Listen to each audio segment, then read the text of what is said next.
So guys അങ്ങനെ ദുബായിലെത്തി. നല്ലൊരു car കിട്ടിയിരിക്കുകയാണ്. ഒരു പോർഷേനെ കിട്ടിയിട്ടുണ്ട്. ബ്രോന്റെ കാറല്ലേ? പോർഷെ പനമര. നമ്മളെ സൊറവറ ബ്രോന്റെ പനമര കിട്ടി ഗൈസ്.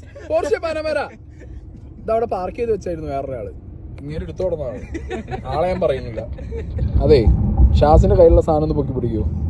ഇത് ഐഫോണിൽ വ്ളോഗിങ്. ഷാസണ്ണനും കുക്കിന്റെ ആളാണ്. നിങ്ങൾക്ക് എന്തായാലും മനസ്സിലായി കാണും ആരെയാണ് ഇവർ കളിയാക്കിയെന്ന്. രണ്ടുപേരും നിങ്ങൾക്കറിയാം. സീക്രട്ട് ഏജൻറ്റും അത് സായും നമ്മുടെ ഷസാമുമാണ്. ഇരുവരും കൂടി ചേർന്ന് നമ്മുടെ ഡോക്ടർ റോബിനെയാണ് കളിയാക്കി വിട്ടിരിക്കുന്നത്. പുള്ളി അതുകൊണ്ട് പോർഷ പനമേരയൊക്കെ പണ്ട് എടുക്കുമെന്ന് പറഞ്ഞിരുന്നു. ബട്ട് ഇതുവരെ നമ്മൾ കണ്ടിട്ടില്ല. അത് സത്യം. എന്തായാലും കറക്റ്റ് ബുക്കാണോ എന്ന് ചോദിച്ചു കഴിഞ്ഞാൽ വേണമെങ്കിൽ കറക്റ്റ് ബുക്ക് എന്ന് പറയാം. കാരണം അദ്ദേഹം അന്ന് പറഞ്ഞ ഒരു കാര്യം ഇതുവരെ നടന്നിട്ടില്ല.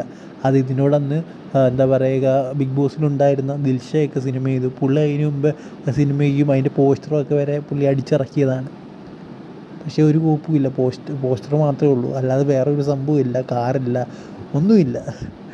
എന്തായാലും ഇതിനെക്കുറിച്ചുള്ള നിങ്ങളുടെ അഭിപ്രായം എന്താണെന്ന് കമൻറ്റ് ബോക്സിൽ പറയുക. അടുത്ത വീട്ടിൽ കാണുന്നവരെ ഗുഡ് ബൈ.